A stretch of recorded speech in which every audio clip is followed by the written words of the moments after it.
কিছু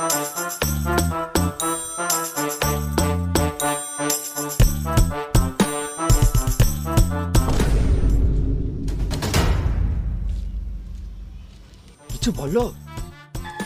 কি বলবো? কিছু বলবে না তো তোমার দাদা বৌদি এমনি করে থুতু ফেলে ফেলে গোটা জায়গাটা দখল করে নেবে। ও কিছু হবে না। আমার কথা শুনবে না তো, রাত্রের বেলায় খেলা দেখাবো। তুই আমার জায়গাতে কি কামাতে তুই ফেললি? দাঁড়া, ধুয়ে দিছি।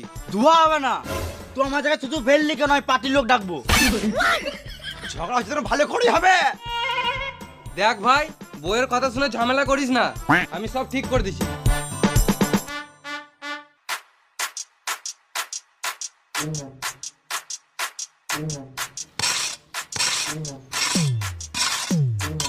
দেখো আমাদের মাটি লিললো, এমনি করে একদিন গোটা জায়গাটা দখল করে নেবে।